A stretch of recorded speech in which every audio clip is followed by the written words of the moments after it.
Hello, everyone. This is Whitney Will from Starhearth Astrology. And today, Wednesday, January 12th, I am checking in for your midweek astrology check-in. So in this video, I'm going to go over the transits of the next week and kind of try and ground us because it could be a bumpy road. I'm going to do a different thing this week, and I'm actually going to walk us through the transits with the charts. So this week, we have a few big things going on. The first is going to be Mercury stationing retrograde on Friday the 14th. Then we have the Sun conjoining Pluto on Sunday the 16th. We have a full moon on the 17th, and then we have Uranus stationing direct and the nodes changing signs on the 18th before the Sun goes into Aquarius on the 19th. So really kind of a jam-packed week where we could see a lot of shifts and a lot of changes. Some of them might seem like they're moving forward, but again, we have Mercury going retrograde, so we're going to see things moving backwards.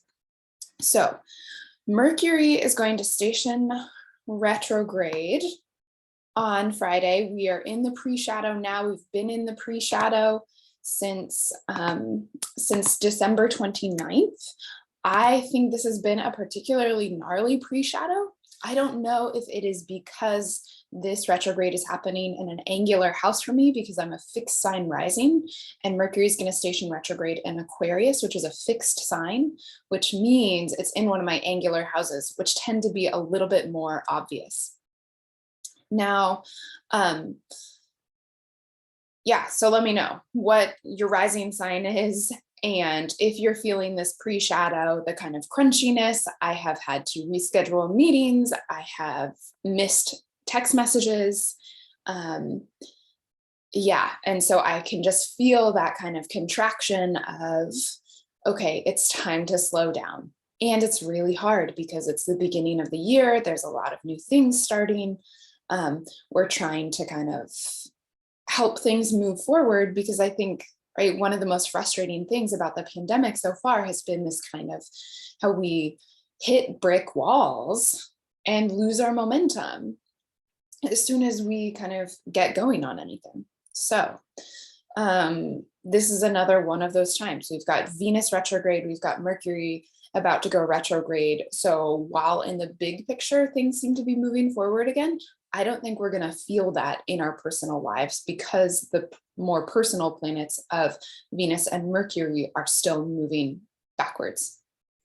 So we will see that station. You can see Mercury stationing retrograde in the chart at 10 degrees and 19 arc minutes of, it's about 10 degrees, 20 arc minutes of Aquarius that Mercury stations.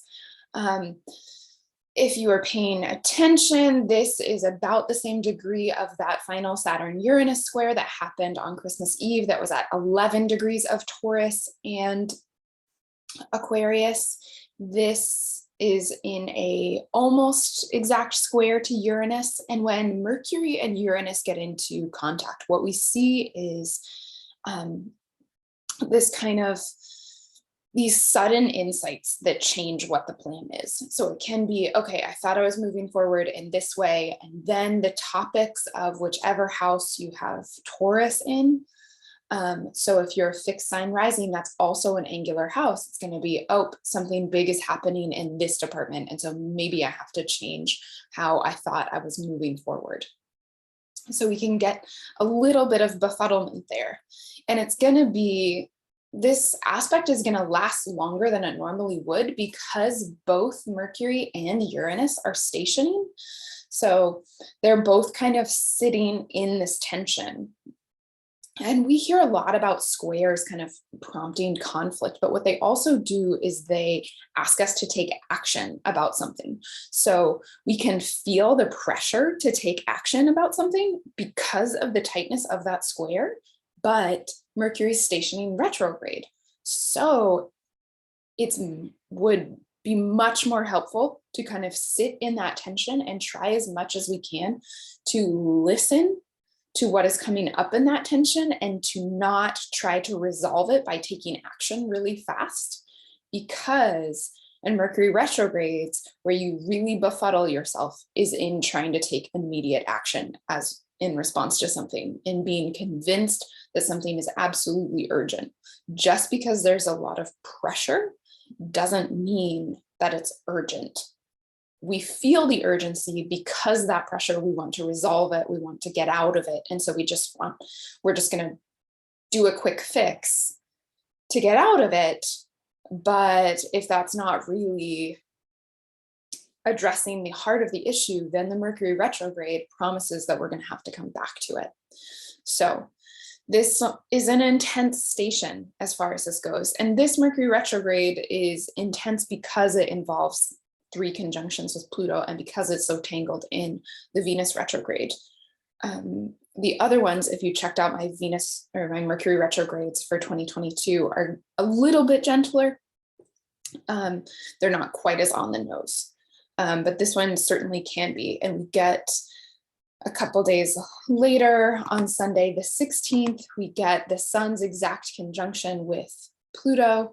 That is going to happen at around 7 a.m. Pacific time. So really starting off Sunday, the sun's day with this conjunction with Pluto, this can feel like the project that we thought we were doing is being brought to its knees.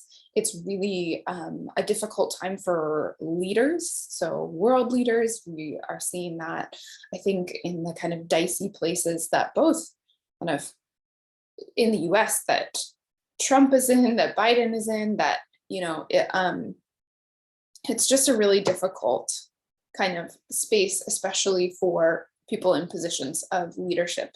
Sun-Pluto conjunctions, we can see both the possibility of their fall and also the folly of if they've become inflated in their sense of shadow.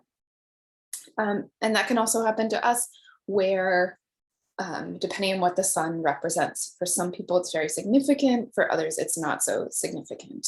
You can kind of see where that might show up by looking at whichever house you have Leo in, which is also a fixed sign. So again, really an emphasis on difficulty for the fixed sign rising.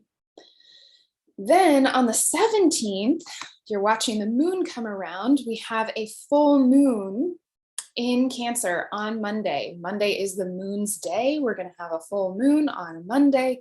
We've got the moon in the sign of Cancer where it is feeling a lot. This full moon happens opposite Pluto because the sun just completed its conjunction with Pluto. So as the moon opposes the sun, it's also opposing Pluto. So we have in our tenderness, in our body, in this cyclical, receptive, connective side of our nature is really kind of receiving the full blast of the Sun-Pluto conjunction, which can be a kind of ego death, which can be a kind of existential crisis. And so we'll really feel that. So this Sunday into Monday, the Sunday scaries into the Monday feels is this one's pretty full on. So just be prepared for that. Full moons represent the emotional peak of the month and the kind of peak tension. And this one really has the volume all the way turned up. So just be aware of that. That's not to scare you. It's just so that you notice, oh, if you're feeling a little bit dysregulated, a little bit off center, that's fine. Practice self-care instead of trying to muscle through it. So that is a big full moon, right? It's the full moon in the sign that the moon rules. So we have that on Monday. On Tuesday, we have, you can see Uranus is stationing. That little red S means it's stationing. Uranus is stationing direct. So it's been retrograde since August. It's going direct. If you remember last year when Uranus stationed direct, that was the January 6th insurrection right around then. So we can see these kind of Uranian things come to pass, which is these sudden changes, things getting really out of hand really quickly because of pent up, restless, rebellious energy. And sometimes, right, Uranus has the subtlety of a lightning bolt. It just fires and it's uncontrollable. Now, that happening right around a full moon, when we're already kind of at the peak intensity of the month, this is a bumpy week ahead. We also have the nodes. So the true nodes will change signs. I'm recognizing this chart, and it has the mean nodes, but the true nodes, where they actually are, will ingress into Scorpio and Taurus for the first time. We'll see if we notice that, right? Often we notice the change in the nodes via eclipses. We already had our first eclipse in Taurus and Scorpio back on November 19th. We'll have our next one on April 30th. But we might see that. So that is kind of leaning into the Taurus stuff, clearing out space in the Scorpio area. And so we might feel that more poignantly. The North Node and Uranus kind of coming into contact in this real way will be an ongoing story, because when Uranus stations retrograde this summer, it will be on top of the North Node. So we will have Uranus pausing on top of the North Node, which can really expand the kind of earthly manifestation of something, whereas the South Node tends to spiritualize it and we see it in a less material form. So this North Node with Uranus is going to be a signature of 2022, and we are going to see Uranus's manifestation in Taurus in much more obvious ways, I think, while the nodes are there. The nodes will be in Taurus and Scorpio into 2023, so it's not just for 2022, but we're going to start getting those signatures. And then finally, so that was Tuesday, and then on Wednesday, we have the sun move into Aquarius. Come on, there we go. And we begin Aquarius season. Now, again, we are having the sun move into a fixed sign. So as if it were possible for the fixed signs to get any more emphasized. If you are a Scorpio, a Taurus, a Leo, or an Aquarius rising, this is going to be a year of rolling with the punches, of trying to survive them. Not that it will be all bad. There will be lots of deep developmental juiciness. But it's just going to be a lot, whatever it is. So knowing that we've got the sun coming into Aquarius, that means the sun will go through that kind of series of conjoining Saturn, squaring Uranus. It's going to be previewing what we're going to see at the end of the Venus retrograde, when Venus goes back into Aquarius, which will happen in March. And right, the sun will come into contact with